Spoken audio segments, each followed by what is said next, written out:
I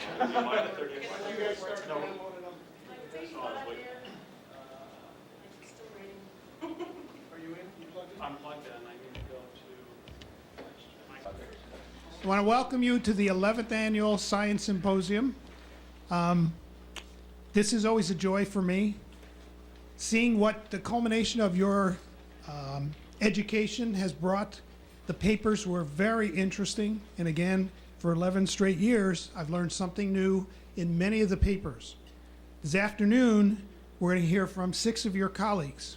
I've passed out an agenda, we'll get to that in a moment, but before we begin, as you know, the symposium, as I said, this is the 11th year.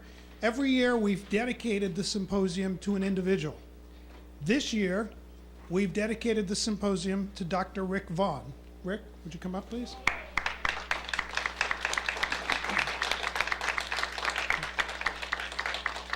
Dr. Vaughn headed the self-study activity on this campus for at least the last 2 years. And through all of his leadership and hard work, the culmination of those efforts was another 10-year accreditation for this college.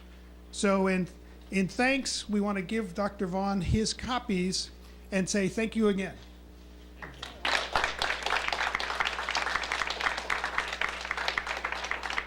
Before you leave this afternoon, each one of you will get the 2-volume set of everybody's paper. So you can take it home, put it on your shelf, show it to your friends. Copies of that will reside in the library. And the president stopped in a moment ago. She'll be back. She said she wants to sit in for a bit and listen to whomever. So now, just a word of some ground rules. As we've said in class, 15-minute maximum presentation with allowing 5 minutes for questions. If what I'll do to assist you is at around the 12-minute mark of your presentation, I'll stand up in the back just to give you some idea of where you are. And if we can stick to that, then we can get through all of 6 of the presentations this afternoon.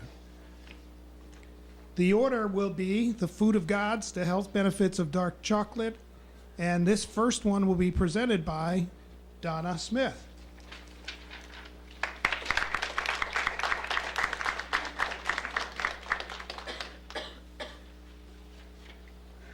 Good afternoon. As most of you know, my name is Donna Smith, and I will be making a presentation on the health benefits of dark chocolate. Of course, I was picked first, and Dr. Mancini informed me he didn't want you guys falling asleep, so I do have some chocolate here to pass out to kind of keep you occupied and keep your attention while I do my presentation. And it's okay to eat it. It's good for you.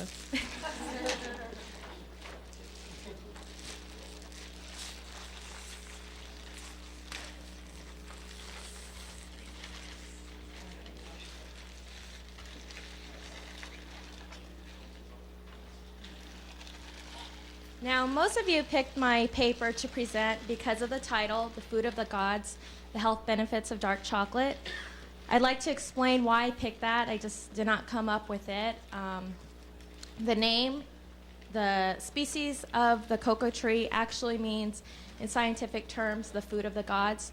And that name was given by Linnaeus. And for those of you who are familiar with biology, he is the gentleman who kind of founded taxonomy. So it has scientific bearing on it. And to start off, I'll go over a little bit about the history of the cocoa bean, as well as some of the chemicals that are found beneficial in the product. So to start off, the cocoa bean was originally found in South America and Central America, and it was used by the natives as for currency. It was originally used in the first drink by the Aztec Indians, and coincidentally, the Aztec Indians believed that this cocoa drink had restorative and stimulant properties in it. Christopher Columbus then brought the cocoa bean to Europe, where lots of sugar and fat and good stuff were added to it, and there is our pastime on chocolate.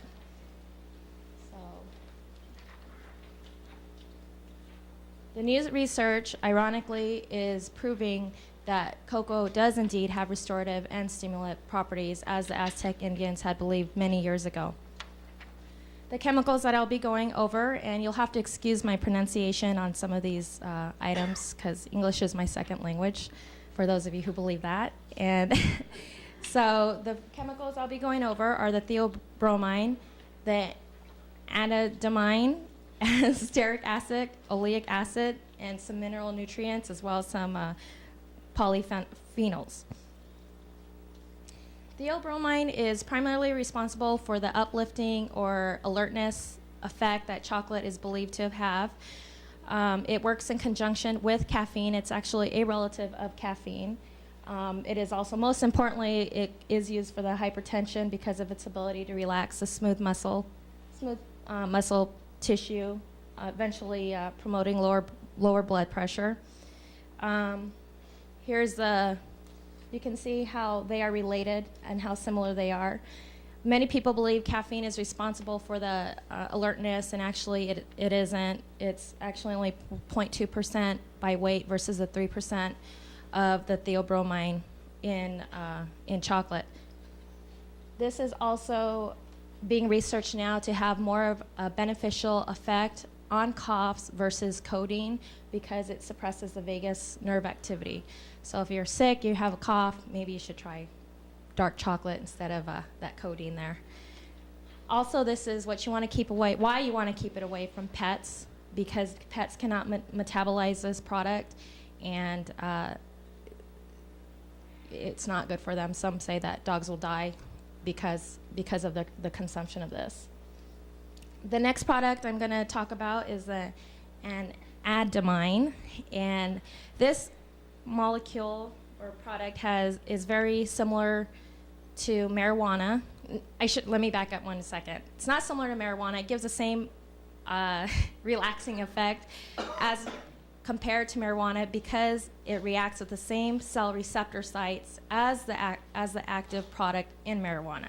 So there was a huge controversy on that, rumors going around that chocolate was like marijuana, and it's not. Let me just clarify that. They just found those parallels because they do react with the same reactor sites.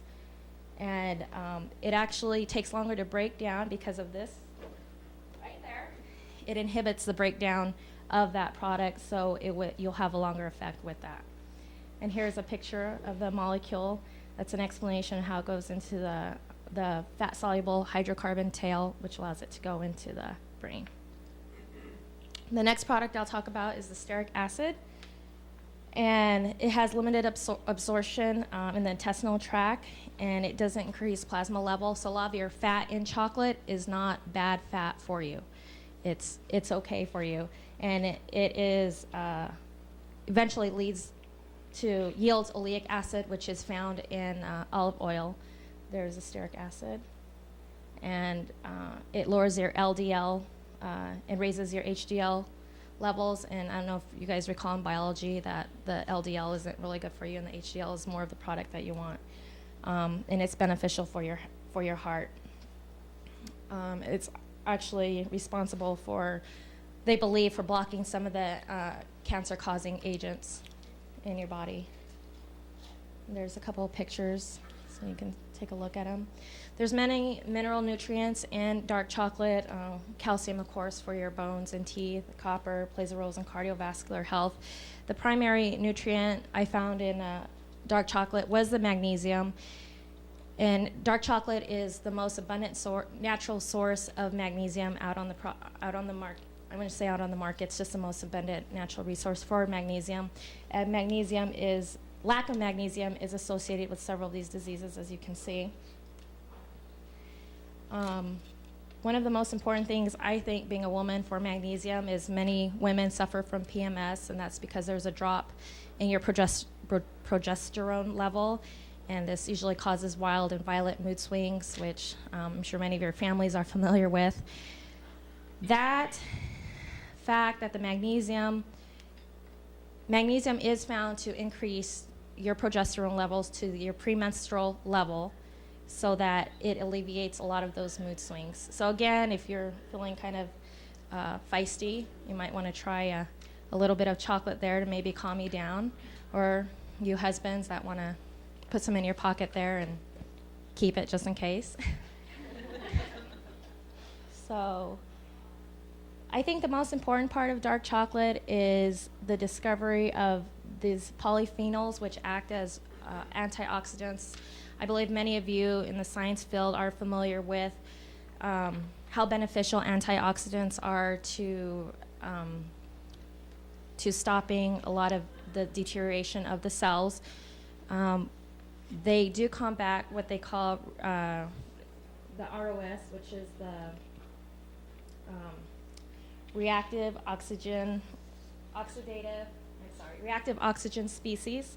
And here's a molecule of that. And here's a little bit of our chemistry on ions like the hypochlorite ion. Kind of see how it is right there. It's an ion and a radical. And basically what happens is I have a picture of that coming out. ROS is associated with many of these diseases, and it's also been found in many of the aged tissues. What the antioxidants basically do is go in and get those, they're attracted to it. They try and get those free radicals out of your system, which are kind of the bad black sheep of your cells. And the ROS tend to attack more of the mitochondria in your cell. And as you all know, the mitochondria is the powerhouse and the workhorse of your cell. So without that component, your cell really doesn't have a chance. So here's just some more pictures of that. Here are some of the actual polyphenols that are found, the epicatechin. Here are just some molecules of that. And they basically stabilize your cells, keeping them from reacting and becoming, like I said, just more dangerous, which actually leads eventually to cancer and the other diseases that we all saw. So just some things to remember. You just can't go eating all this chocolate, and I'm very specific in that it needs to be dark chocolate. Your milk chocolate and white chocolate has too much sugar, too much fat, and it's not beneficial for you in any way. The chocolate that you want to keep in mind needs to be about 70% of chocolate solids. Those are the ones that are going to be beneficial. You have to watch your calorie intake. This is just, I was curious about this because I love chocolate, and I always feel really, really guilty when I eat any. So I needed to find an excuse to go ahead and justify why it was okay that I go and eat chocolate. So that's why I chose this paper, and I think I did a good job in convincing myself that it is okay. It definitely is okay to have some dark chocolate. Again, you just got to take it in moderation. The antioxidants are more than in red wine, and I think we're all familiar that red wine is supposed to be beneficial to you, and that the dark chocolates do have more of the antioxidants. So if you're feeling low, or you're feeling down, or you need a little to relax, or you need to calm your wife down, then I would definitely rely on this dark chocolate to help you through that. And that is my conclusion. Thank you very much.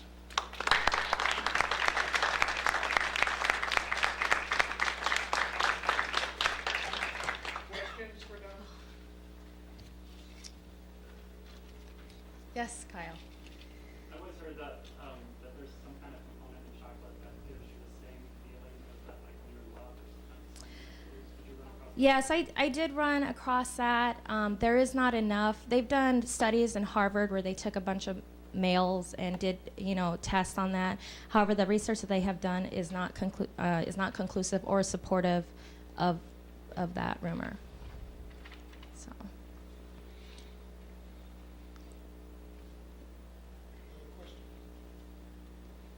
Thank you.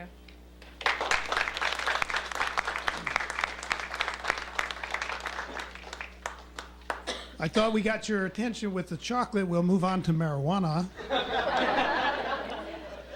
Shadi will now tell us whether marijuana is a good medical plant or not. Shadi.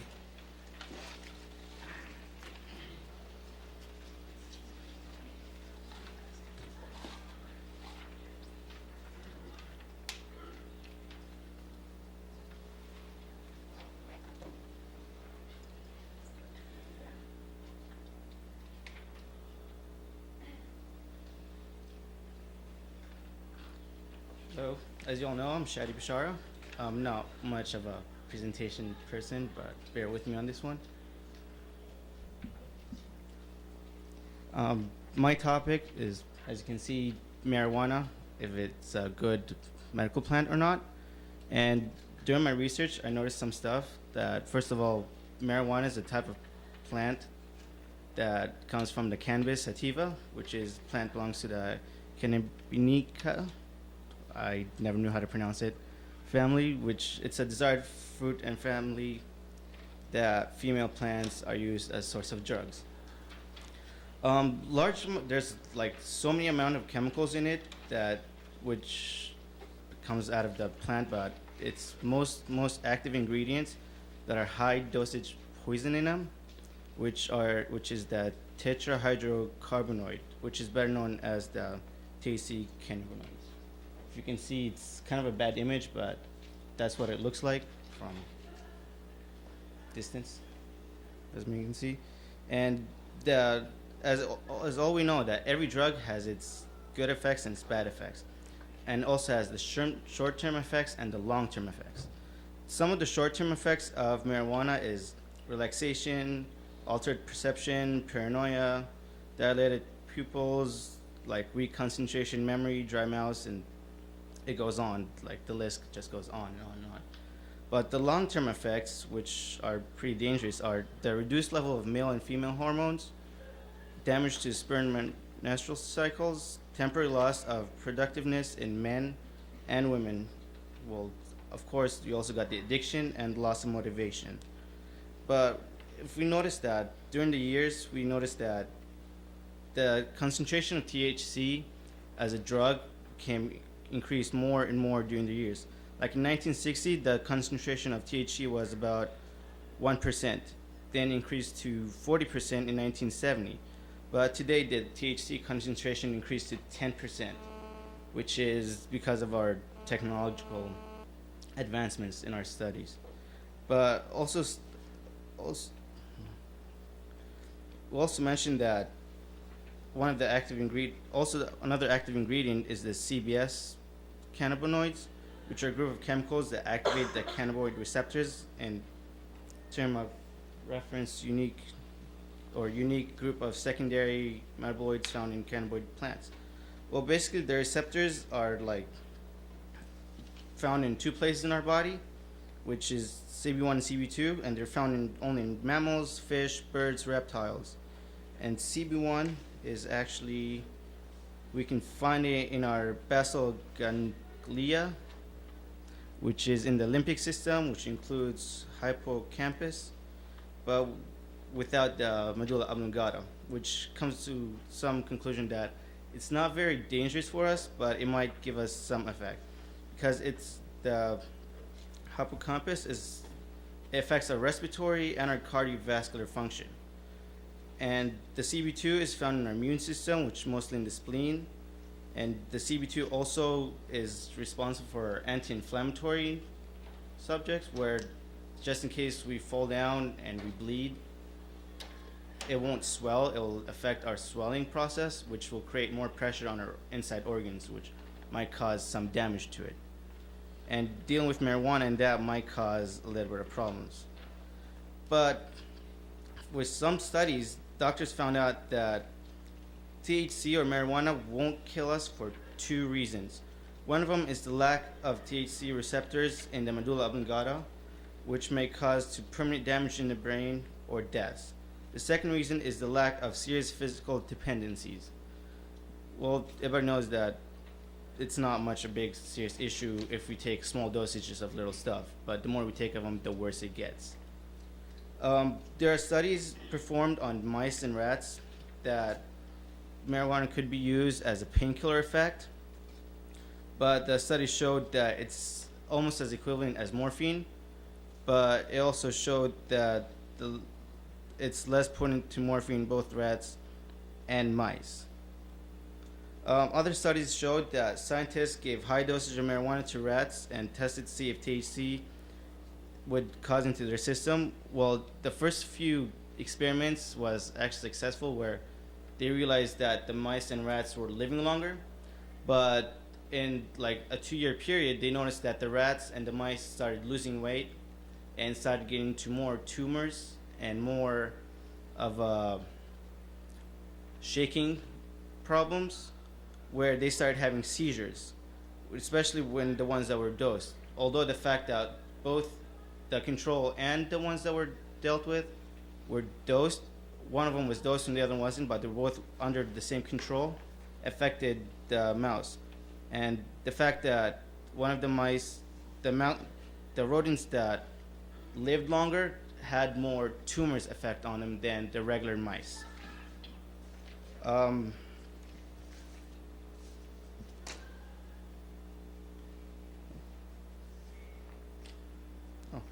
Other studies showed that marijuana might affect glaucoma, in effect that it might cure it, but it wasn't 100% certainty of it. But, well, if anybody guys don't know what glaucoma is, it's kind of an eye disorder where it gives a high pressure in the eyeball, which leads to damage in the optic disc. But if usually if it's not treated, it's kind of blinds the person, and it's usually not curable. But they noticed that with marijuana, 4% of the marijuana lowered down the pressure of it, because from smoking it, it lowered down the pressure by about 40%. And they actually did a research where they actually took people that smoked just cigarettes by themselves and people that smoked marijuana. And they noticed that the percentage of people that smoked marijuana had a good effect on the eye, on glaucoma, and eye pressure lowered. But they also realized that the effect of smoking one marijuana compared to cigarettes was 1 to 20. One cigarette of marijuana included 20 cigarettes of regular cigarettes, like that's the name of it. But anyways, so they realized that although marijuana is helping with glaucoma, but the effects of it is going worse and worse and worse and worse. They also had one successful treatment where they had this guy with epilepsy. Like, it's like chronic seizures, they'll go on and on and on forever. This guy was like, he never had, ever since he was 15, he never had an epilepsy drug that would help him stop his seizures. But sooner or later he got into trouble at school and all that stuff and started smoking pot. Well, he started noticing that after a while, his seizures started stopping and reducing and reducing and reducing, till it got to a point where he stopped having them. But after the lack of money and the lack of supplies, he noticed that his seizure came back. So he decided to go back on marijuana. But what he also noticed, although his seizures were gone, he had a problem with the addiction. So instead of now having one drug to stop epilepsy, he had to have one for the seizures and one to stop the addiction of marijuana. So it actually cost him double the amount instead of just the regular amount where he should have just been treated. And if we notice in this section, in this picture over here, we notice that the constant usage of marijuana, if you notice that the green picture down there, that's the neurons, and that shows, the green colors shows the underactive neurons after the high usage of marijuana, which in sense, as a conclusion, tells us that although it helps marijuana at the beginning, but in the long-term effect, it will destroy us. It will not help us at all. It will either affect our brains, will make us somewhat handicapped, as you might say in proper terms, or it might make us go into more and more debt, especially financial-wise. Well, that's my presentation. Any questions?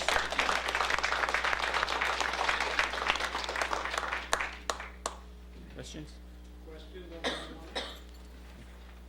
You said that the amount of THC in marijuana today is higher than it was in the 60s? Yes. Is that due to the THC being added to the marijuana by the It's authorities, or it's considering the fact that nowadays we have higher technology in producing better drugs, so they decide to increase the concentration of THC in our regular drugs as to supply it for other people, thinking that it might help, but it turned out that it didn't help them.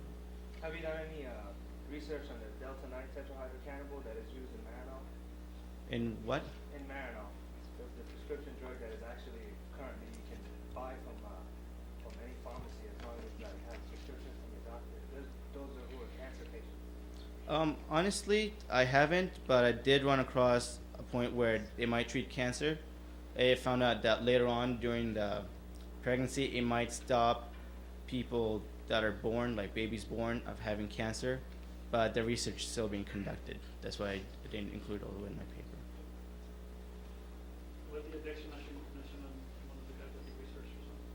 Because I've heard that the addiction is more psychological versus physiological. That's the case? Or? I guess in terms that he started at the age of 17 smoking the marijuana, and then he stopped. I guess he started wanting more, thinking that that's the only drug that might stop him from seizures. So yeah, I would say it's a psychological thing.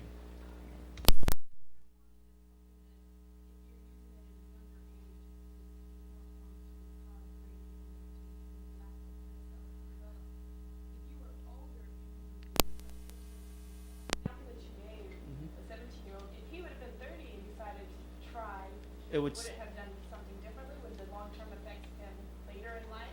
It would have been, because it showed that on a range of 2 years, that's when it starts affecting you. But it usually happens at a young age because they're not fully developed yet. So their immune system is kind of a little bit stronger than it is when you're older. Do you think it's possible that the reason this guy didn't have seizures while he was high was literally because of lack of stress? Because when you're stoned, you're just stoned. Well, They're relating these two together as if this chemical is the thing that's physically halting his seizures. But is it possible that the chemical THC had absolutely nothing to do with the stop of his seizures, all Well, had to do with his mental capacity? in a sense, yes. In a sense, no. They noticed that, as I had mentioned before, the CB1 receptors are found in the brain. They're found in different sectors in the brain, except for the medulla oblongata, which means whatever causes the seizures in the brain must have had a THC receptor that calmed it down and like put it in like dormant for a while. Isn't it true that what THC does is that it reduces the amount of epinephrine or the amount of chemicals needed between your neurons to communicate, and therefore your seizures go away because of that. And the exact effect of amphetamines is the opposite, where it increases those amounts so you can be more active. True, and as I showed the picture about the brain, after usage of marijuana, the amount of neurons inside your body, inside your brain, will come underactive. It's like about 65% after a certain amount of years. Based on the research that you did for the paper, did your perception on possibly the legalization of marijuana for recreational use change based on? No, I would never recommend it. It's just too much. I mean, it's good every once in a while. I guess you guys want to say it like that. But the fear of addiction of it, it's just totally wrong. It's. I mean, if you're under stress, like a lot of stress, either take it or find mental stress.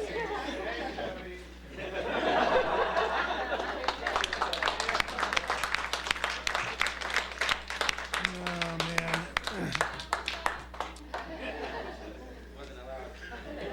Shadi said he's got a group that he's getting together with afterwards. All right, our third paper is Phototransduction, the transformation of light energy into neuronal signals by Chris Symopoulos. Thank you very much, Dr. Mancini, and thank you, Shadi, for putting on a very good speech. But you don't have any samples, so we'll forget about that. Okay. And go. Okay, fantastic. Okay, my name's Chris Symopoulos, and I'm here to talk to you a little bit today about the process of phototransduction, which is the transformation of light energy into neuronal signals. To give you a little background on this process, the first understanding of molecules responsible for vision began in the 1960s with George Walt and his associates' work illustrating the molecular structure of rhodopsin. Walt was able to demonstrate that the 11-cis isomer of vitamin A, also known as 11-cis retinol is the chromophore or light absorbing component of visual pigments in rods and cones. So essentially, cis retinol is derived from vitamin A via a two-step process. First, the vitamin A molecule is isomerized to the cis form called cis retinol. The cis retinol, an alcohol, is then oxidized to cis retinal, an aldehyde. And what's really important to know here is that cis retinol, since it is the chromophore and does help with our vision, it is important to note that it is derived from vitamin A, which cannot be created by your body, and it must be acquired through the diet. So when people tell you you need to keep eating those carrots for your vision, they're not kidding, because a deficiency in vitamin A is one of the leading causes of night blindness. So now that you've got your cis retinol, the next step is to combine it with opsin in the photoreceptors of your eye. It is synthesized in the inner segment of the photoreceptor, and depending on which photoreceptor it is being manufactured in, for instance, if it's done in rods, it's called rhodopsin, and cones, it becomes photopsin, and there's three. Oh no. Okay, well, I didn't mean for that to happen. Click, click, click. Okay, great. Basically, sorry about that. Opsin is attached to cis retinol through a protonated shift base on one of its lysine side chains. As you can see here, here's the aldehyde piece of it. Here's our protonated shift base and our opsin, and they basically combine over here. Takes that oxygen molecule right off and then combines. And just so you know, this process of creating opsin, synthesizing it, and transporting it actually occurs at a rate of 9 to 10 billion times a second in every human retina. And now what happens is, now that you've got your retinol, the actual process of phototransduction will begin with its isomerization. And this takes place in your photoreceptors. A single light photon, for instance, can cause this molecule here to react. And what happens is it will actually go from its cis to the transform via the process where the light photon causes the electrons to excite, which puts them in a higher molecular orbital. And when this happens, the pi bonds of the double bond between the 11th and 12th carbon breaks. With only the single bond remaining, the molecule is able to rotate 100 degrees, becoming linear and locking into place. While it was in the cis form, it was bound nicely with opsin. However, in the trans form, called bathorodopsin, does not due to its shape. The molecule becomes unstable and undergoes rearrangement. It undergoes several intermediate states. One of the most important is metarodopsin 2. And I'm going to talk about him in a minute because he actually initiates the signal cascade to send the electrical impulse to the brain. Ultimately, the opsin will be released along with the all-trans retinal molecule and recycled back into rhodopsin and photopsin. But back to metarodopsin 2. It will initiate the process of generating a nerve impulse to the brain by activating an enzyme called transducin. Transducin will trigger a second enzyme called phosphodiesterase, which is capable of hydrolyzing cyclic GMP, or cGMP, which is constantly produced in the photoreceptors and is used to keep the sodium channels of the cell membrane of the photoreceptor open. However, once this molecule becomes hydrolyzed to GMP, there is a shortage of cGMP to keep the sodium channels of the cell membrane open. Therefore, they begin to close. The ions begin to accumulate outside of the cell, and this eventually leads to hyperpolarization of the cell membrane. As a result, the large potential difference will send an electrical impulse through the rod or cone, depending on which photoreceptor you're talking about, to the bipolar cells, along to the ganglion cells, which will eventually transmit the signal across the optic nerve and to the brain. And this is one of these procedures that actually occurs in less than a millisecond. It's very, very quick. So just to summarize the overview of this process, and this really is an overview. There are some aspects of phototransduction that are not completely understood. I'm going to get to those in a minute. But just for an overview here, light comes in to the rod cell, isomerizes retinol, forms metarhodopsin 2, which activates the enzyme transduction, which activates a second enzyme, phosphodiesterase, which will hydrolyze and cause a shortage of cyclic GMP, causing the sodium channels of the membrane to close, thereby becoming hyperpolarized with its accumulation of ions, and ultimately generating an electrical impulse that is sent to the brain. But this is an overview of the process. Phototransduction still has areas that are comprehended but require further research to be understood to the point of molecular and chemical precision. For instance, just doing some research on some available positions at the postdoctorate level, there are studies to discover the methods that the proteins are transported via intraflagellar transport in photoreceptors. They still want to find out exactly, they know how the molecules and the proteins, they know that they're there, but they're not sure of some of the driving forces that actually bring them there and the avenues that they take. Also, insofar as the regeneration of rhodopsin or the recycling of the materials from the all-trans form, they are investigating proteins that may be involved in doing this, because although they know what some of them are, they're just not sure of the use or the roles that all of them play in the regeneration process. So, as these details are brought to light, so to speak, it will help bring about methods to resolve diseases related to vision and the eye. Also, this research will undoubtedly be carried over and applied to the process of transduction in general, which is a vital element of the nervous system overall in support of other sensory functions and responses to stimuli in vertebrates. So, with that said, I'd like to thank you all for listening to me today, and if there's any questions, I'll now open the floor up.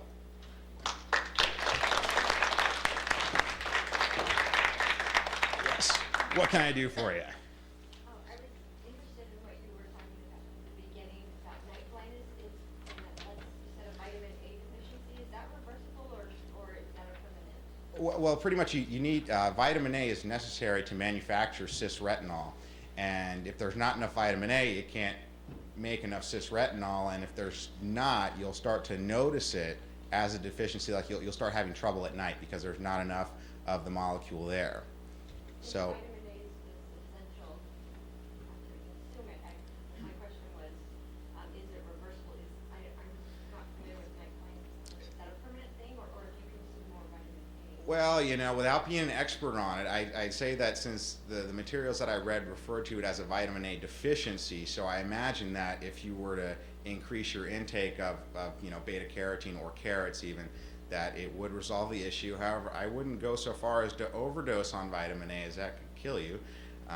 So I'd say I would believe that just replenishing your levels of it would resolve the issue. However, I'm not a doctor, at least not yet when it comes to optometry. So, anyone else? How was the night vision first observed? Is it glaring?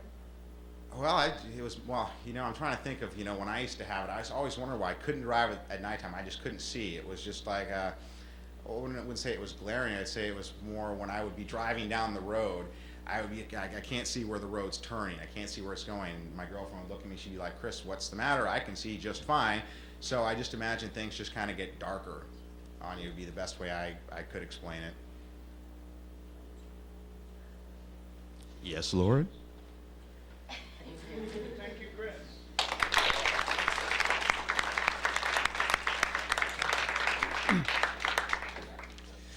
We move from the eyes to the teeth. Dental Fissure Sealants by Truman Seiler.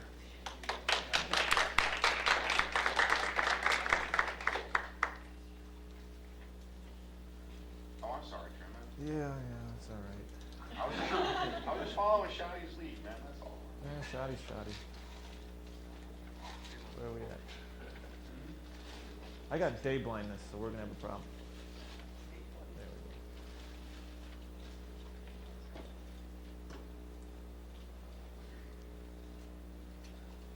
we go. That's me. Well, good afternoon. Thanks for coming. Like Dr. Mancini said, I'm going to be giving my topic on fissure sealants, which have to do with the teeth. Most of you guys probably wonder, you guys don't like going to the dentist. It's one of those things that most people dread. Why would I pick a topic on teeth? I actually like going to the dentist. I never had a cavity. I was low income, and every time I went to the dentist, I got a toy if I didn't have any cavities. So bouncy ball was like Christmas. So it was a good time. So I figured I wanted to share my joy with other people. All right. Well, we'll start off with some background just in case we're all not on the same page. We're going to talk about the tooth. There's what your teeth look like in case you haven't looked in your mouth. And my topic is on fissure sealants, which are protect the enamel, which protects your teeth. So we're going to protect the thing that protects your teeth. And the enamel is the shiny, hard outer layer of your tooth that protects the nerves and blood vessels, which are the painful parts. So when you have problems, you feel the pain here, but that's because you had a breakdown out there.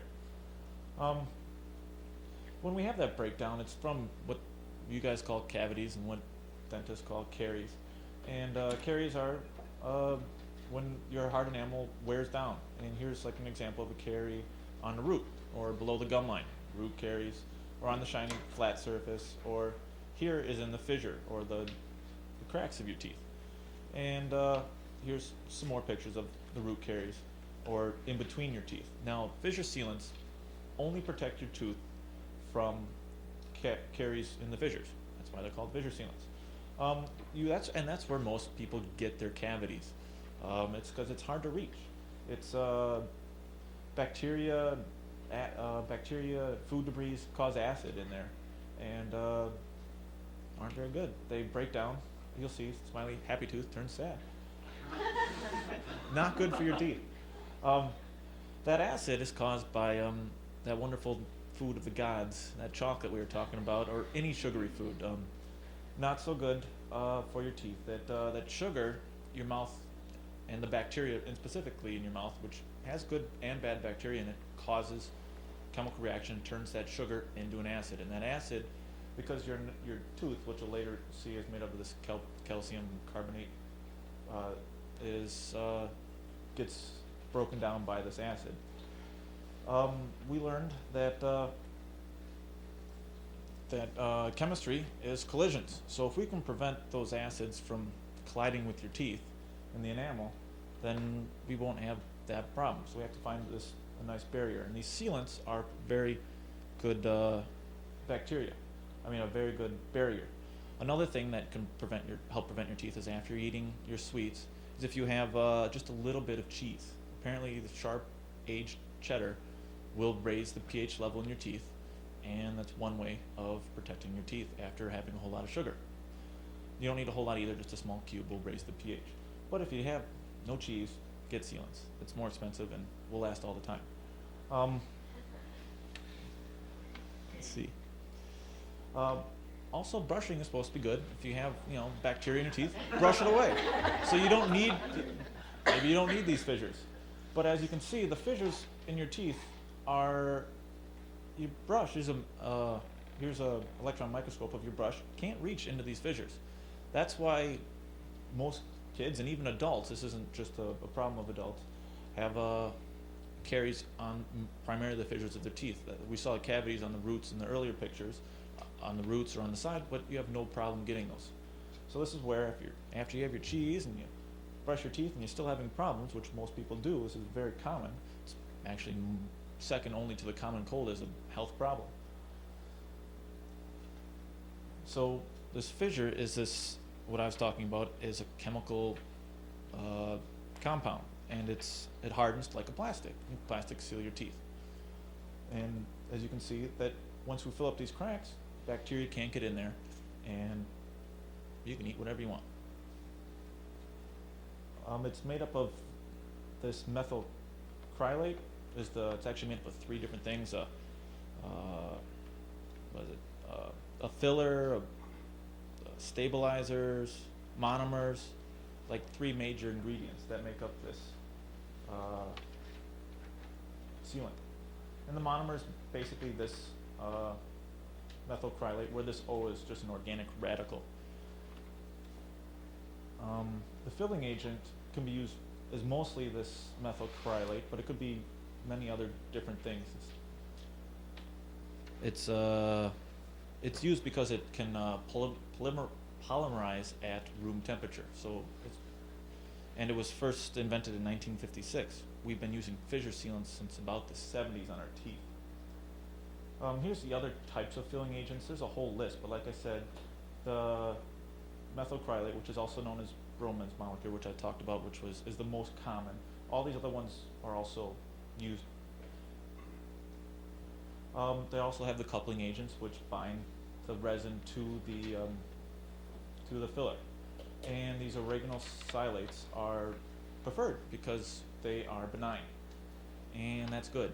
We don't want anything reacting in your teeth. You don't want your sealants reacting with that tuna salad and making some volcano in your mouth. So we like it to be inorganic. So when I was doing this, I noticed that they didn't have very many reactions once that was polymerized, which is a very suitable thing for your teeth. Now the application of this is not tricky at all. It's painless. You sit in your dentist's office, and it takes about 15-20 minutes for it to dry. It's really not that expensive. It's $15 to $30 per tooth, and it only works on the molars. Because you can brush the flat surfaces of your other teeth, just the molars that have the fissures that we were talking about before. And they first clean your tooth so that it has something to bind to. But even if you already have cavities, you put this on top of it, it suffocates your bacteria or whatever is already growing on there from getting its nutrients or whatever it needs to survive. So it can also be used as a preventative tool or for solving small fissures. This material, the fissure sealant that they put on, you want it to be liquid, at least movable, that you can fill up the cracks, it can get in all the grooves, but you don't want it to go onto your gums or into your mouth. And then it's used with UV light to be solidified or polymerized and forms a solid protective barrier. Just kind of like some good pictures on what it looks like. And as you can see, it gets into all the grooves when it's liquid. The UV light will cure it. And this is, like I said, not very expensive. It's much more inexpensive than actually if you've had procedures done on your teeth. It's cheaper than getting a root canal, it's very much more inexpensive than the problems that you'll have later on.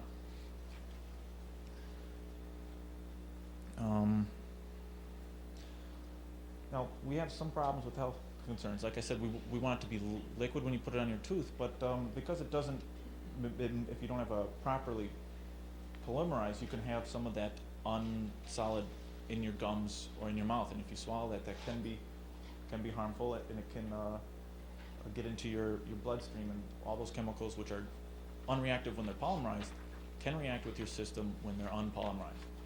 And some of those, that big long list I had before of all those products that they do use, this BSGMA, which is the main common one, and these other ones are cytotoxic. Another one is genetotoxic, and then we got mutagenics, so not good. But those are all very rare if it's not done properly, and once they're sealed, they are stuck in that benign form. But what they have noticed is that this bisphenol A, which is in pretty much all of them as a starting material, has leaked into people's bloodstreams or into their saliva, in particular, after this process has been done. And this is particularly harmful because this bisphenol A here mimics estrogen, which we learned in class as a steroid. And as you all know from watching Mark McGuire's testimony, or that steroids are not very good for you. They have lots of side effects, and you don't want something that mimics body functions going on if it's not supposed to. So, like I said, there was a test done in Spain and at the University Tufts in Boston, and it said that there was large amounts of this bisphenol A leaking into the system, and I was kind of worried about this since I have my teeth sealed.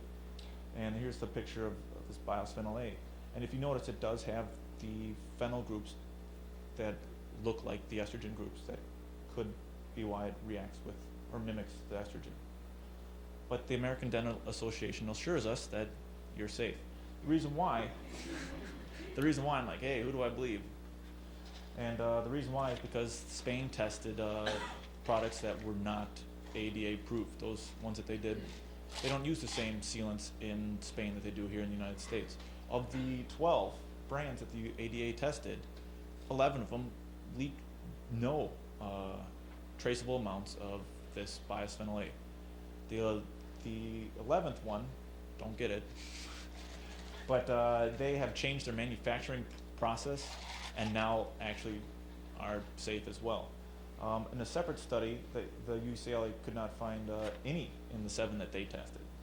So that's why they're safe. Also, the levels recorded now are, or that they did record in that one that was not, was 50 times, was so small and minute that it wouldn't harm you at all. It was just the ones in Spain that were troublesome. Like I said, these have been used for 30 years. They are unreactive once they're put on your tooth. You just want to make sure it's done properly so you don't get any in your saliva, because it could potentially have a problem if it's put on improperly and not let to solidify. The sealants remain, I had a slide earlier that showed 80% effective. That's against all caries. If they're put on properly, they prevent 100% of the caries or cavities that you could get on the teeth that is put on. It, like I said, prevents the collisions, which we learned are what's needed for the reaction to take place. And if there's no collisions, no reactions.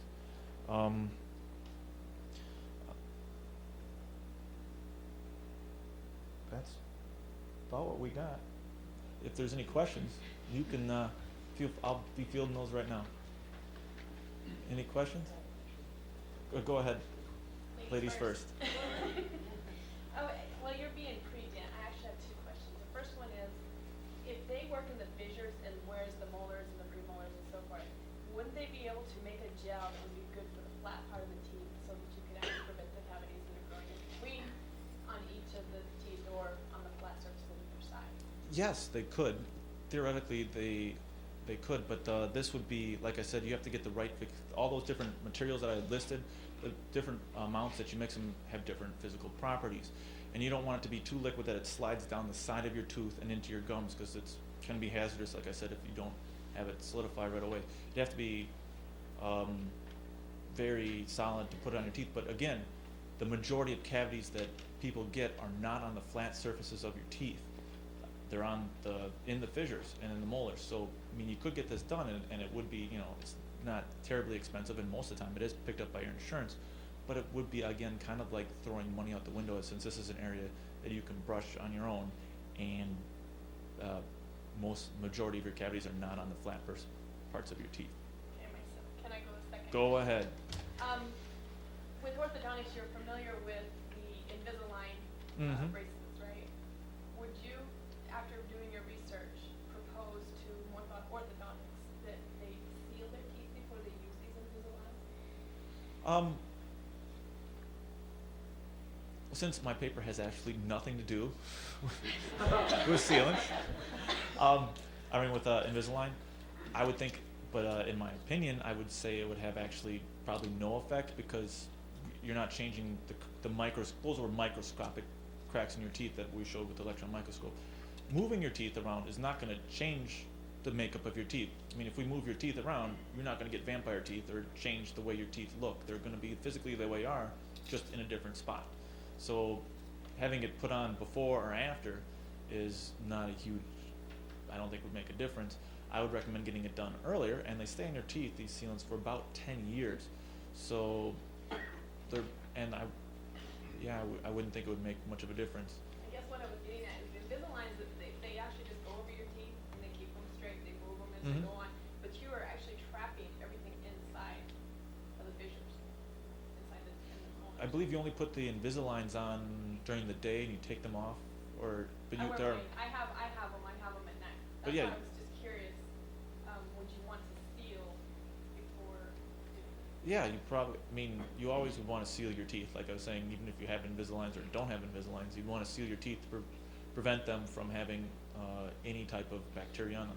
And especially at night, if you're wearing your Invisaligns at night, that's the best time. If you only are very busy, you can only brush your teeth one time a day, it's the best before your night because you're letting all that food sit on your teeth. And if you're trapping it in there with your Invisaligns, that would be not very good. It'd be a good soup of plaque and acid that just was really growing nice and good on those teeth.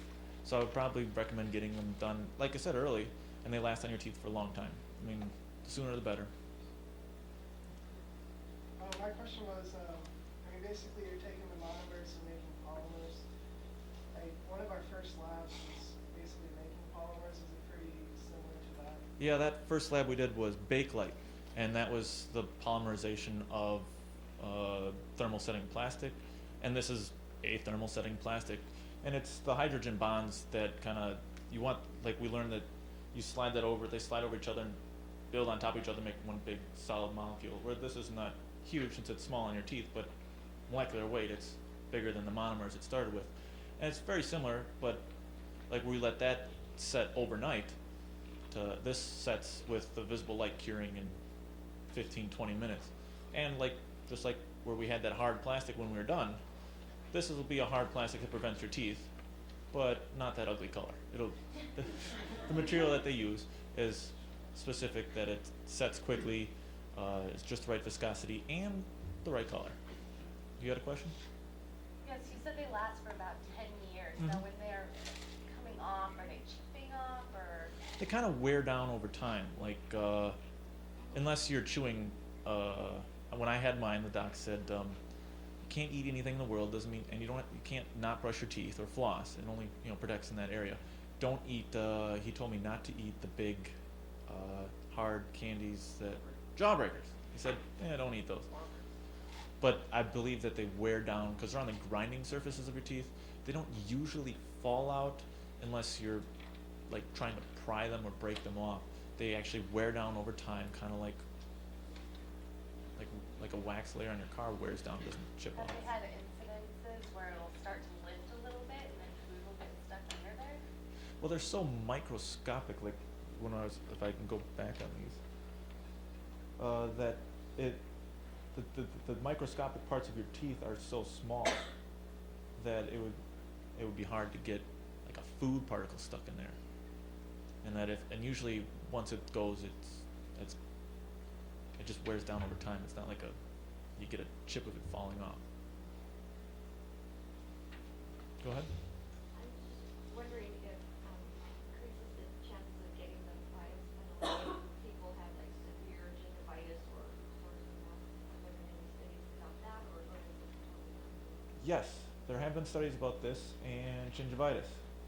This offers no protection against gingivitis because it only prevents against cavities in the fissures, where gingivitis or any type of periodontal disease will be along the gum line. And that would be, if I go back up in here, I think I had some good pictures of caries below the gum line, which are actually root caries, not again associated with gingivitis, but when you get bacteria along the gum lines right in here, this is actually wearing down the tooth. But if you get, since this is a tissue, if it gets infected from bacteria and all those other sorts of problems, you'll get your gingivitis, halitosis, and periodontal disease. And the caries also, if you get cavities below here, the tissue does not like to grow to the cavity. It likes to grow to your tooth. So when you see people with receding gum lines, a lot of times they have the caries below the teeth, and that's probably from either brushing too hard or not enough, or using the dental floss. But again, this sealants would only be protecting the top part of your teeth, which are where people get most of their cavities. The wearing down gingivitis, that would be a longer term. You don't see too many young adults or children with those type of problems. I was just concerned that it wouldn't increase your chances of getting the virus in there. Because you said it goes into the bloodstream. I was just wondering if you had. Oh, if you had that problem, like open sores in right, there? and then you wanted this. Well, if it's done properly, you won't have any of that, into the skin or into your mouth. Also, when your dentist is drilling out your fillings or anything, there's terrible things in there like fluorine and silicone. I had a list of all that stuff in there, which everyone tells you fluorine is good. And actually, but it actually weakens the bones. So they're supposed to suck all that out when you're getting those fillings removed. So when they're putting this stuff on, they should be making sure it's not leaking into your system. But if it does, it's been so small of amount that it doesn't matter, or it wouldn't be traceable. But I would assume that if you had open sores, it would increase the amount or absorption into your system. But again, it's so small that you'd have to do it, 50,000 times? And my number said that in order for it to be a problem. Just a word of comfort. Many of the Bakelite monomers have been and are still used in the contact lenses. If you look at some of the components and you look into the patents for the monomers that produce them, methylmethacrylate for years has been your hard contact lens. Glycerol methacrylate is one of the ones that you mentioned. We use in the contact lens polymer in the industry that I worked in. Once cured, you have very little concern about toxicity. However, not cured properly, then leaching problems of toxic materials could be a major concern. So as Truman said, if it's put on properly and cured, it's now a hard substance, there's nothing left in it, there should be no concern. And that's what makes this material so wonderful, is that once it's cured, it doesn't react, and we don't want anything reacting once it's in your body if it's not supposed to. Thank you, Truman. No problem.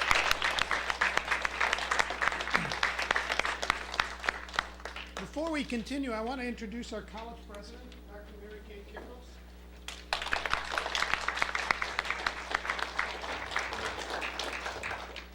I just wanted to say that while I couldn't be here at the beginning, nor am I able to stay, I'm very pleased with the progress that we've made. Particularly want to give credit to the, faculty members who have initiated this, and Dr. Mancini as well, and also want to acknowledge the fine work that the students have done to prepare for a presentation of this scholarly nature. It's very rare that at this level you're able to get into a presentation like this and to present to others the benefit of your research and to get the benefit of the thoughtfulness of the students who are asking questions. Thank you and congratulations for this great day.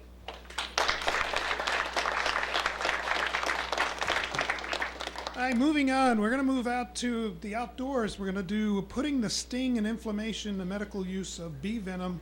Kyle Richmond.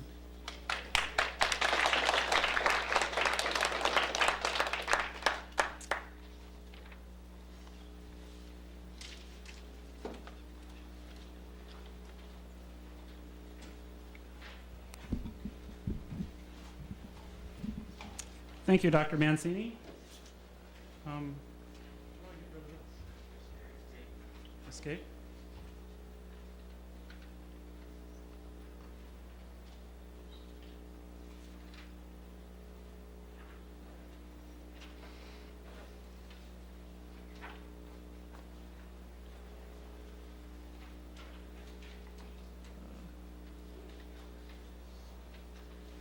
Okay, good afternoon. President Kickles, I think you probably picked a really bad time to come in. I should have been here earlier. You had some really good ones. But I was watching Discovery Health Channel one evening, and they had this thing on all these insects and all these like cool things that they were doing. I thought, wow, they had this thing on flies and what they were doing with fly saliva, and then they had bees. I thought, oh, that's kind of interesting. So I thought that'd be a good thing to do for the organic chemistry project. So I looked into it, and wow, they're doing some neat stuff. But I also realized some other things too. What I want to first point out to you is that bee venom treatment or bee product treatment is referred to as apitheric. And that's basically using bee products, whether it be honey or the bee venom or so forth, in medicinal purposes. Now, bee venom has been used for centuries. And matter of fact, it dates way back, which we'll go into. And part of the problem with bee venom therapy is scientists, researchers really don't know how it works. They don't know the mechanism. They have tried to synthesize it, but they can't because there's so many different components to it. So, since it's not so well understood, it hasn't really been that well accepted by the American medical community. So what we're going to do today is we're going to give you a little bit of an overview. We're going to go look at some of the background and the history of apitheric therapy. We're going to look at some of the key components to bee venom. And then we're going to look look at some clinical trials that they've done to show how bee venom, well, not show how because I really don't know, but there are some theories on how it works. And we're going to look at some results. Then we're also going to take a look at what they're doing maybe now and some future considerations to be done with bee venom. And then if you have any questions, we'll visit that. Okay, bee venom. Through history, it's always been intriguing to many scientists throughout, of course, of varying disciplines, bee products. Now, for example, some ancient scholars, Pliny, Confucius, Galen, have all documented and noted the use of bee venom and honey as well. As a matter of fact, bee venom products are documented in the Veda, which is the Hindu scriptures, and the Bible. And there's some documents that even show that bee venom has been used back 4,000 years ago. Well, Egyptians collected propolis, which is kind of a waxy, gummy type substance that bees extract from trees. But the Egyptians collected this propolis from the bees, and they used it to embalm their dead, and because it provided a very good supporting material to help preserve the bodies. They also used bee products and honey and the wax and so forth for other uses like glue, cements, inks, and dyes. Now, we move to the Greeks. Many of you are familiar with Hippocrates. We all know him as a great philosopher. What I learned is he was a physician too. And even Hippocrates may have been the very first one to prescribe bee products. He prescribed it to the Greek Olympic athletes. He prescribed honey for them to increase their energy levels. And he also prescribed bee venom to combat their pain and inflammation that they had after competing. And he also used it on himself. Unfortunately, the use of bee venom, or apitherapy, lost its luster kind of during the mid-millennium. Though it was used in some like developing countries or as third world nations or so forth. But again, there was not a whole lot of substantiation as to why this stuff worked. So there was an Austrian physicist by the name of Philip Turk, and he rekindled the interest in this product in the late 1800s, and he published an article. Well, after this kind of proliferated a lot of interest in the product, and he had kind of a following through Western Europe and some of these other countries. Also in China, some of the Asian. So now, current usage of apitherapy. Popularity is on the rise because we're having a cultural shift right now. You read in magazines, you see on the news, products like Vioxx, all these synthesized drugs are creating some problems. People are reacting to them. Well, this shift to a more healthy lifestyle is increasing this popularity. So people are looking for alternative sources. In comes bee venom. It's been around forever. It's been used forever. So there are some side effects. Approximately 3% of the population, at least in America, have a severe allergic reaction to bee venom, and it can be fatal if not treated properly. So you need to be careful on your use. One of the other things I found out is that bee venom is one of the most researched substances known to man. Thought that was a little bit interesting. Again, as I mentioned, it hasn't been synthesized. They don't really know. And the mechanism is all but theorized. It's hypothesized. They're not sure how it works. But, as you will see, the effects of this product are pretty astounding. Now, what researchers have been able to discover is that there are over 40 active components to bee venom. The number one component is an amino acid protein called melittin. Now, melittin is a very potent anti-inflammatory agent. As a matter of fact, it's 100 times more potent than hydrocortisone. And the hydrocortisone is a hormone that our body produces. So with this, you can see the potential beneficial effects of this. Now, what melittin does is it initiates a chain reaction. It activates histamines and stimulates the pituitary gland to release adrenocorticotrophs. And what these adrenocorticotrophs do is they stimulate the adrenal gland to produce cortisol. And cortisol is, again, another hormone that inhibits the inflammatory response, and it also suppresses the cartilage and bone formation. And one other thing that it does is it prevents vasodilation. Now, if you're not familiar with that term, what that does is it prevents the widening or opening of arteries, veins, and lymphatic vessels. The second important thing here is phospholipase A. Now, phospholipase A comprises 20% of bee venom, and another name for that is lecithinase. And this is an enzyme used to catalyze the splitting of phospholipid molecules. The third is apamin. Now, what this does is this blocks the calcium-potassium channels in the cells. And what this does is it enhances long-term synaptic transmissions and shortening of the neuron action potential. So it has some neurological effects. And the last one, which I didn't put up here, is an element that, or a component, an element that actually came up fairly recently. It's called adolapin. And what adolapin does is it's not only is it instrumental in the lytic action of phospholipid molecules, but it has a very potent analgesic effect. Now, this is what our melittin looks like, and this is actually one. The melittin itself comprises 4 of these rods here. This is one of the 4. So it has 4 polypeptide backbones, and they're usually cylindrical shaped when you have all 4 of them together. Now, each individual rod, as you can see, it kind of looks a little bent. I don't know if you can see that, but it forms about a 120-degree angle. Now, what causes this bend is that it has side chains, and these side chains have both polar and apolar components to it. Now, you have a terminal region, which is on the upper right, and that has hydrophobic NH2s. And then you have the central region, obviously in the middle, which has hydrophobic and hydrophilic faces. And the C-terminal region down here on the bottom is entirely hydrophilic. Now, what that does is the hydrophobic side, the side chains are on the outside, so it kind of cups and hides the hydrophilic portion of it. Now, what this enables it to do is it gives you 156 different side chains out of like 200 and I think there's 242 of them. And it kind of protects them inside.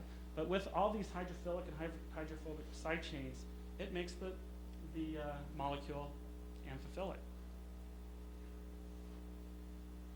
And a large part of the, because it does both, is a substance that, again, is not very well known, and they're not really quite sure what it is, but it's tryptophanol. And that has a big influence into making this molecule what it is. Now, what does all this mean? Well, as we said, melittin first is a protein that consists of 26 amino acid residues. It's amphiphilic, so it's hydrophilic and hydrophobic. Now, what this does, and this is again hypothesized, is you have that little bent rod, and you've got your hydrophobic side chains on the outside. What it does then is it's able to kind of pass through the polar heads of a phospholipid cell. And as it enters into the cell, it contorts and moves. So then as it contorts, it exposes the hydrophilic portion of the molecule. And then what this does is it combines with at least 3 others, because it takes 4 to make this channel through the cell membrane. As it does this, and as it makes these channels, you have your phospholipase A and the adolapin, which actually come in and cause the lytic action of the cell, basically destroying the cell. This also prevents the production of leukocytes and lymphocytes in affected areas, reducing the inflammation. So it's unable to send these little messengers out to bring the information and those items back to combat this invading substance. Now, let's take a look at some of the clinicals that I told you about, clinical trials. A lot of the clinical trials are, of course, done on animals. They're done on rats, and something that I'm a little opposed to is rabbits. I have a couple of them as pets. So. What they do is they take these rats and they inject them with a Fron's adjudicant rheumatoid arthritis. And basically they're just sticking arthritis into them. And after the arthritis cells start to take effect, then they start treating them with bee venom. this particular trial, and this is how probably 4 of them that I've run across, so that's why I use this one to share with you, is after about 14 days, which seems to be the norm, they would start injecting them with the bee venom. Then they would measure the effects. Now, as you can see here, item A, that's a normal rat paw. Okay? Item B, they used a saline solution, so just as a control. If you look very carefully, is this a little pointer? As you can see the little white shaded area up in there, that's your inflammation. That's causing the pain and everything that comes along with rheumatoid arthritis. Now, down here in C, that's your water-soluble bee venom. That was injected over a course of 3 weeks. D over here is a ethyl acetate-based bee venom. And you can still see a little bit of inflammation, but still much better than it was with a saline solution. Now, one of the other things that it did was the, I believe it was the apamin. Let's just take a look here, yeah. Dulpin, or Melitin. The Melitin actually, as I said, inhibits the formation of bone cartilage and bone. So I want you to take a very careful look here. If you can see the rheumatoid arthritis, as we all know that it kind of affects the bones and joints. You can see the rheumatoid arthritis creating this big bulbous area right up here. But what you are able to see with the bee venom over in here is very similar to the original one. So it's inhibiting that cell growth by destroying them through the lytic action. Now, a couple of the things that were interesting in these trials is they use acupoints. It's called a Zansuli acupoint, which on the paw is just, actually it's right above here. And that's a point that they use in acupuncture. And they found substantial differences when they applied the bee venom in the acupuncture point versus just a general injection. The general injections were still very beneficial, but the acupoint were much better. And then this just gives you a couple of the Pol volumes. As you can see down here, this is the water-soluble bee venom, and there's significant improvements over the saline and the other one.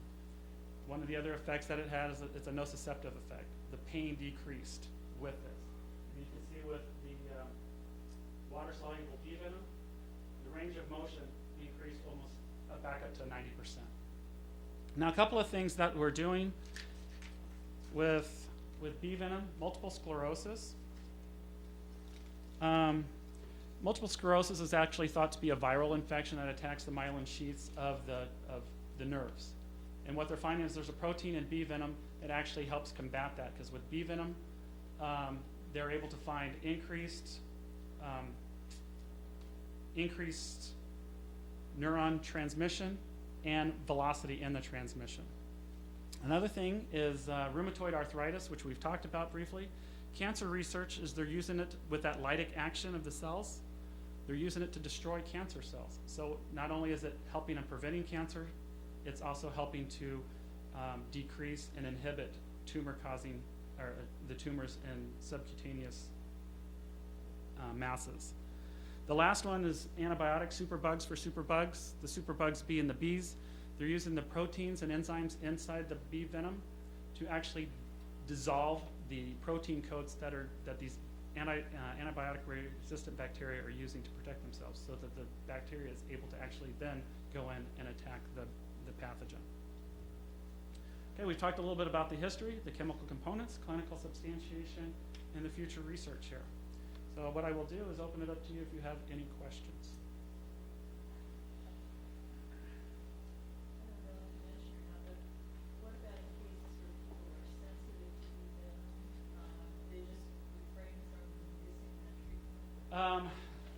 Basically, yes, and it depends on their degree of allergic reaction. There are some kind of anti-venom medications that they can take along with it. However, once you introduce that into the system, it kind of negates the effect of the venom that's being used. So, again, it's a fairly low percentage of people that are allergic to the bee venom. It's 3%. But what they're trying to do is they're really trying to find some way to isolate these different components so that they can give one that maybe doesn't include what they're allergic to. Yes, Tom.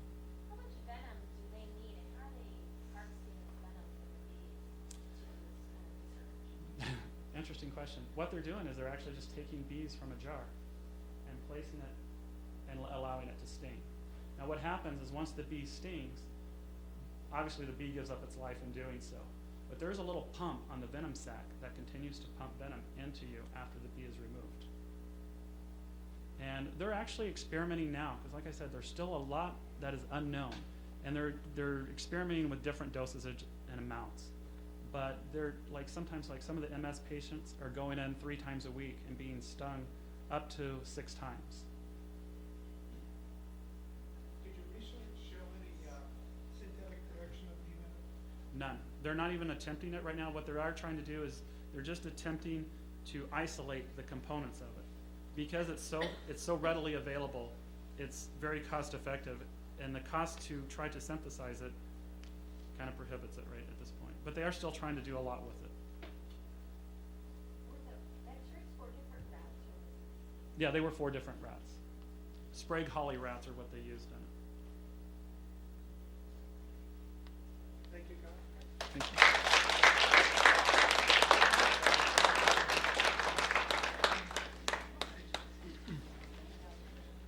We have one more presentation this afternoon. Dana's going to load her information on the computer. But we're going to talk about the medical uses of snake venom for heart attacks.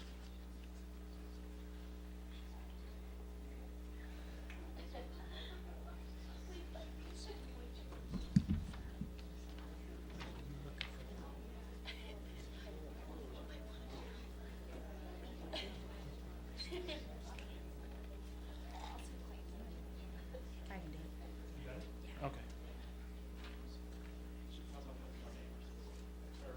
It's stuff.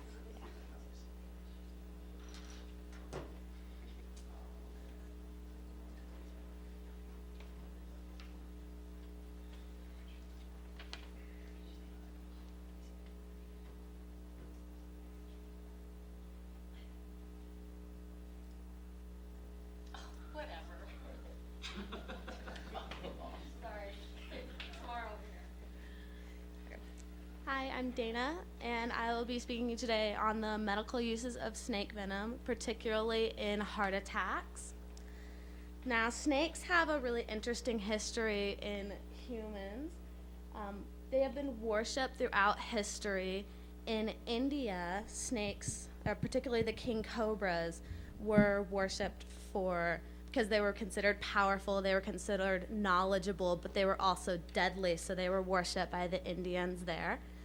In Greece, they had a god of healing, and that's his symbol right there with the snake wrapped around the staff.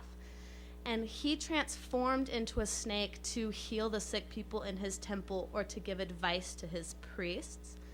In the Judeo-Catholic religion, the snake is obviously a symbol of evil, a symbol of Satan. So snakes have had a very interesting symbolization throughout history. But they have also been used for medical purposes. In the 12th century, snake venom was used as a way to heal leprosy.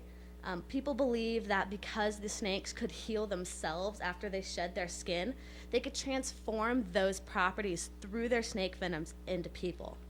Unfortunately, these kinds of treatments were very unsuccessful. Many people died because the snake venom is deadly to people, so it hurt them more than it helped them.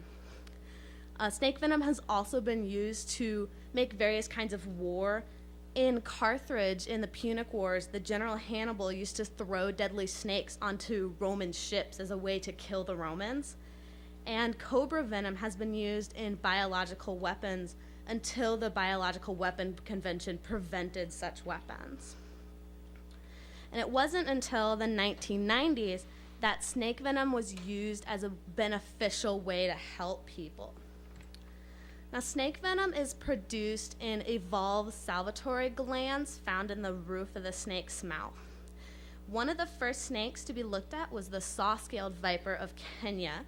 This is a very small snake, and the venom is easy to work with because it's small and it's very reactive. It was Dr. Robert Gord of Merrick & Company, Inc., who first looked at the saw-scale viper for these properties. He also noticed that saw-scale viper venom, when people are bit, the wounds tend to bleed. People have a problem with systematic bleeding, so there's an anticoagulant in this venom. And he hoped this anticoagulant could be used as a way to help with heart attacks. The protein found in saw-scale viper venom that helps with heart attacks is called ecostatin. This is called a disintegrin, and basically all that means is that it helps prevent heart attacks. It attaches to the platelets, specifically the glycoprotein receivers on the platelets, and it does this with an arginine glycan aspartic acid sequence. It's also known as the RGD sequence. Most people know heart attacks are formed by blood clots. The blood stops flowing to the heart and causes the heart to have electric pulse seizures, which causes pain and muscle damage to the heart. These clots are formed when one platelet attaches to another platelet or a vessel wall using non-covalent bonding. These bonding sites are when the RGB sequence of one platelet attaches to the glycoprotein 2B3A receivers of a second platelet. This forms fibrogen, which forms fibrin. Fibrin is a non-soluble substance. It traps platelets and red blood cells to the vessel wall to form a clot. This is a picture of how it bonds. The G2B and 3A receptors, when attached to another platelet, form fibrogen. Fibrogen then forms fibrin, which takes the aggregation of platelets and binds it together with red blood cells.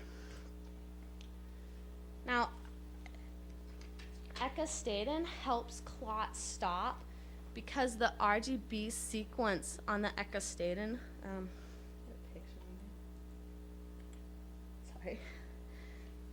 this sequence right here is very flexible, and it attaches to the glycoprotein of the platelets.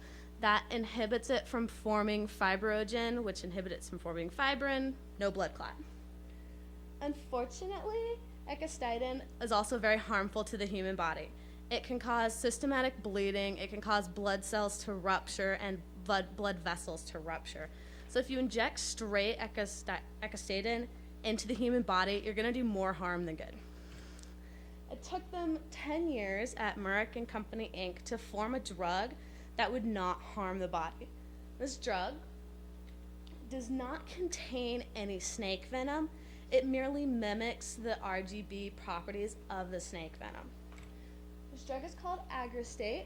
It was developed by Merrick & Company, Inc. And it is a platelet blocker. That merely means that all it does is prevent blood clots from forming. It does not dissolve existing blood clots. And some of the advantages of this include people that are at high risk of heart attacks can get medicine now, and that it gives people a longer time to lower their cholesterol levels, which is a key in heart attacks.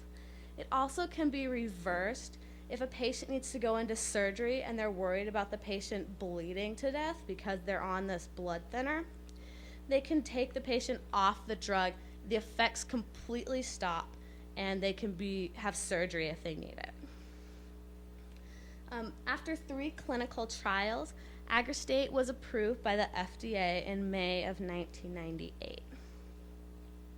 And by studying the saw-scaled viper, it has led to the study of other venoms. And scientists are now discovering that Mother Nature has provided many of the ways to diagnose, prevent, and cure many diseases. A couple examples I have up there.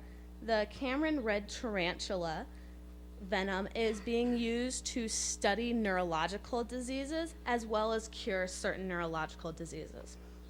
And a scorpion found in Israel That venom binds to brain cancer cells, and it prevents the brain cancer from spreading, although it does not prevent brain cancer or destroy cells. It just keeps it from spreading. So in conclusion, the study of the saw-scale viper and other snake venoms has led to the study of other toxins and venoms in plants and animals. Hopefully this will lead to a better understanding of those animals, which will in turn help with awareness that certain habitats, the rainforest for example, really need to be preserved, even if it's just for the medical purposes we can discover from those plants and animals that live there. And that's it. Any questions?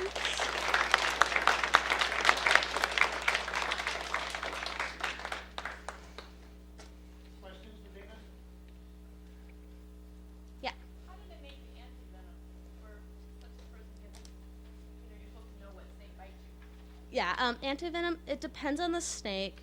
Different snakes respond to different venoms depending on the species. The way they make antivenom is they have to physically extract the venom from the snake, and then they use the properties in the venom to create the antivenom. Aggrostat is not an antivenom. It is merely a drug to prevent blood clots. Are they looking at only dermal venoms or? Everything. They've recently discovered that they thought there were only 2 categories of venoms. It turns out it's a lot more than that, a lot more than they really think. But the main ones are neurological, and then it prevents blood from clotting, hemoglobin. But there's many venoms contain variations of these. They contain both, so they're really trying to look at everything. Thank you, Dana.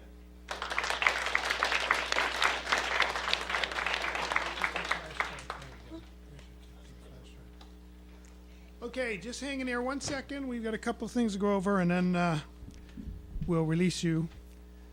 This is the culmination of your journey with me. I've taught you what I can. You've learned a lot. You can see it in the presentations. I read it in the papers. You should be proud of what you've done. We are. It's been a joy having you as students in my class, and I will miss you all. Before you leave, I want you to do the following. Go to Michael and go to Matthew. You will get 1 copy of Volume A and 1 copy of Volume 2. Then come up and see me, and I have your papers, your final exam grade, your final grade. So start in the back. Come on up forward.